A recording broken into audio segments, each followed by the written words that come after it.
देखे छियै खाना ले बुझलहुँ आ खाना ले पूछल के की बनल छै जे के कहलिए हाँ कि छिल मिलाले सबटा बर्तन बासन मतलब फोड़े फाड़े कतऽ गेलै हाँ से किछु कहैके नहीं।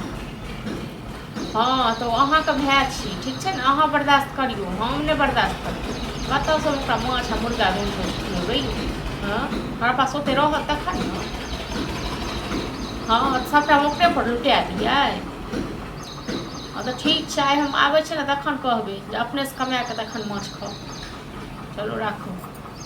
जते बर्दाश्त जखन जते करबै तते अथी सब कपड़ा ले लिया ना। हाँ आबने आ क्या है नहीं ये बर्तन का फोड़ खा के लिया हाँ नहीं रात को खा ले हां त खाना छोड़लो त गसाल छी ना जब फोड़ब तब पता चल लो चलम त वो नहीं खेलो नहीं खाइले त ये मानी एक हफ्ता से अहाँ के बोल रहल एक हफ्ता से अहाँ ला दे छियै मछली खाइ ले हमरा जीत करे से गेला अहाँ खाली दाल भात चोखा दाल भात सब्जी क्या क्या करना मालूम नहीं अपन कमाई ले पैसा अब रखे लगे ना भैया जानू पैसा नहीं भेजे कि खाइ ले भैया भेजे से सका चाटे लिया नहीं तो आगे बाजी चल नहीं तो रोज कहै छी मछली आ देला हैं हफ्ता में एक बेर खुआ दी हां नहीं मछली लेबे त हम ही खाब अहाँ नहीं खाबे नहीं खाब हमरा पास ओकाज रहता है हां त आप पैसा देख लगले ना सहीते लगले ना सही तब में अपन घर वाला कमाई अहाँ कमाई चलो हमर भाई हां त हमरो भैया आरती का भैया ये आरती का भैया ये भैया खा लेते हैं आप बिसर जाइयो भैया हां त अपना जे जरूरी पड़ते थे हम मानी खरीद आप बिसर जाइयो कई दलो मखन भाइयों को फोन कर मो जब जा तक कमा धमा के नहीं कर देबे ता तक किछो नहीं जब कमा हां त एगो नतंगी कर त शाम में बर्तन उतन सब फोड़ देब हम कथी के साथ में बर्तन फोड़ देब हां आइन के दने छी चमचो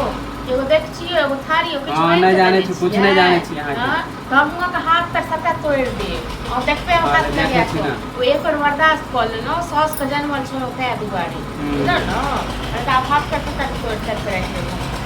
हम देख ले छी अथी देख का की करबै यो की करबे देख कर हम की ककरा दै छी आ रहल कमाई के बाद ना देखियो हम केना कमाई छी त कमाए त अपना सुख ले नहीं कमाए त अपना सुख ले जब कमाए त देखियो हां त रोज कमाए माछ खाए रोज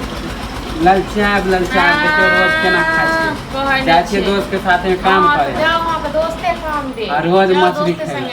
हां धमकी दे हमरा ने दियो धमकी वो हम ककरो ने सहे छी हां वो तो हम भैये के वजह से हम छोने जना छिपा लोटा सब फोड़ देती की करती है हां ने मार दो हां भैया को छोड़ने से की करती है हाथ पैर पर बैठ टांग पर टांग हां तो देखियो शाम से की होई ना टांग पर टांग को सीधा चीर देब हम ना ज्यादा लबड़ नहीं करू बहुत आजकल देख के हां तो देखियो केना नहीं कमाई रोज कमाई रोज खाएबे रोज खाओ बीमारी